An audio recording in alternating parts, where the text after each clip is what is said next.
Okay, so on the first one, we're actually just graphing points. I know it gets a little confusing because they're months instead of X values. So we've got October, November, December, January, and February. We can think of those, though, as months from a specific date. So I would think of October as month 1 because it's the first month that I'm starting with. So it's 1 month from wherever my y-axis is. So the October value is 121, so my point is 124. Then November would be 163, so 2 163. December is 155, so 3 155. January 171 and February 192. So those 5 points are the points that are going to make up your scatter plot. I'm not actually going to graph it because I think you guys are capable of doing that, but it did look something like that, right? So what kind of correlation did we have there, if this is what our graph looked like? Was it positive? Was it negative? Was it no correlation? It's pretty clear that this is a positive linear correlation because it kind of forms a straight line. It's not perfect, but it doesn't have to be perfect. So now that we know that it's positive and it's linear, I can do a prediction equation to predict what my next value would be, so for like March, okay? In order to do that, you just need to use 2 of the points that you graphed to find the slope of your line. And then once you have the slope, you just do point slope form and turn it into slope intercept. Okay, so on this one, I went ahead and used the first point and the third point. So 124. So when I did my prediction equation, I used the first point and the third point. So I did that my slope was equal to 155 minus 124. Over 3 minus 1. You can go ahead and do the math. They give me 31 over 2 or 15 and a half, depending on how you want to look at it. So then I just do point slope form using either one of my points. So I'm going to do y minus 124 equals 31 halves times x minus 1. Sorry, I can't do these big things right now. And then I just go ahead and solve it out.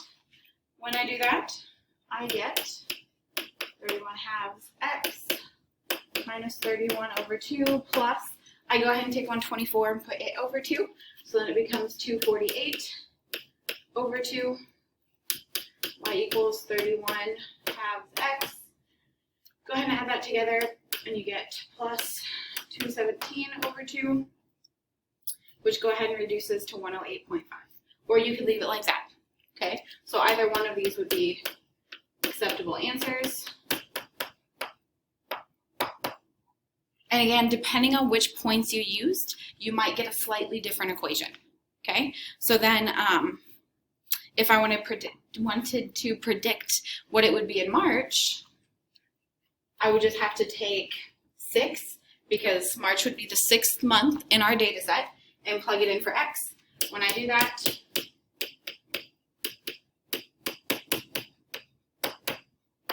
I go ahead and I get 201.5 visits, which makes sense because 201.5 is slightly larger than my 5th data point, and it showed that my data points were growing the more x values over the more months I went in. Okay, so that's how you do the first one. You don't have to do D or E on that one. I'm not going to look for that. Okay. So the next ones are all piecewise functions. I know how much you guys love those. So this one is negative 2x for x less than or equal to negative 1, x plus 1, and then x on that.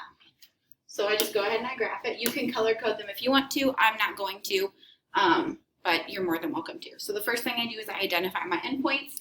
So I've got negative 1, and I've got 3. That's where all of this is happening. You can go ahead and put some other ones on there if you want. Not entirely necessary. Okay, so the first thing I'm going to do is I'm going to do my first equation. Its endpoint is at negative 1 with a closed circle. So I'm going to take negative 1 and plug it in. Negative 2 times a negative 1 is a positive 2. So I go to negative 1, positive 2, and I put a closed circle. I need to know what's happening less than -1, so I need to go less than -1 and plug in -2. When I plug in -2, I get a +4, so I go to -2, +4, and that's just a point. Using that, I can go ahead and draw what my line looks like. I go ahead and I do the next interval, so -1 to +3, both of which are open circles. So I do -1 first. -1 plus 1 is 0. Then I go ahead and plug in 3. 3 plus 1 is 4. So I go to 3 and I go up to 4, put an open circle. I can connect them. You can go ahead and plug in other points if you want to. I didn't see it as necessary because I know it's a straight line. And then I go ahead and do my third one, which is just x. And it's a greater than or equal to 3 with a double inequality, so it's a closed circle. So I go to 3. Well, 3 is just 3, so I put a closed circle there. Then I do at least one more point that goes with the direction of my inequality, so larger. So I'm going to do 4. 4 is 4. And I draw my line. So that's my inequality. The last thing we have to do is domain and range. Our domain is pretty much always -infinity to infinity because it's showing that my graph is going indefinitely in the negative direction and indefinitely in the positive direction. Then range is the hardest part from here. Range, we work bottom to top. So the lowest point on this graph is at y equals 0, and it's an open circle, so it's going to be a parentheses 0, and then it goes indefinitely in the positive direction, so up to infinity. So that's my domain and range. Okay, next one.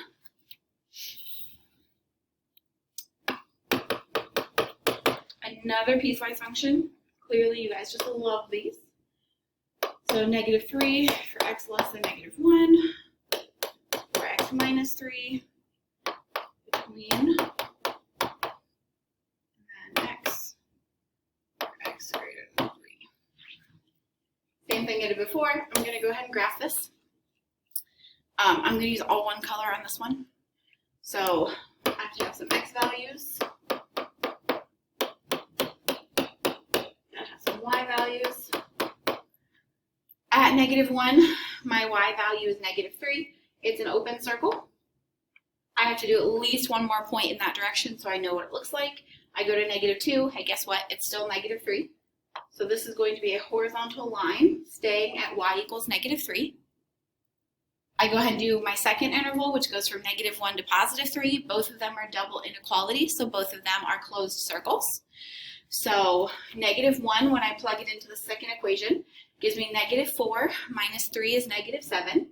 So I go to -1, I go down to -7, and I put a closed circle. I go ahead and I do my other endpoint, +3. So I plug +3 into that.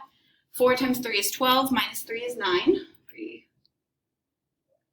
8, 9. So I need 2 more spots. So +3, +9. Again, it's a closed circle. So we can go ahead and connect that.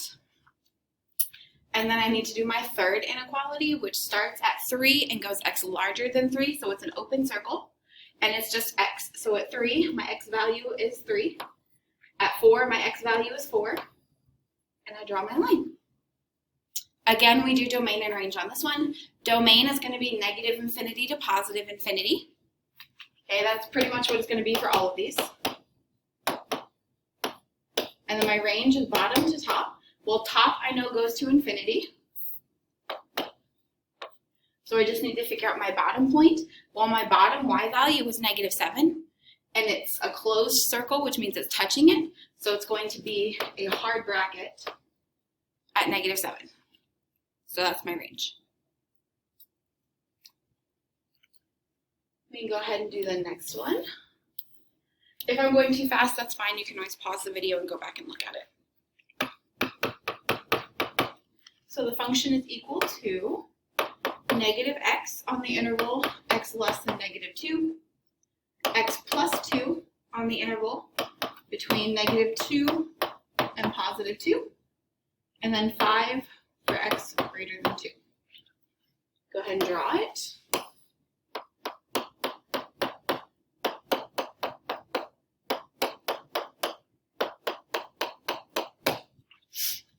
And I start with my top, which is usually my leftmost. So it goes x smaller than -2, so it's going to be an open circle.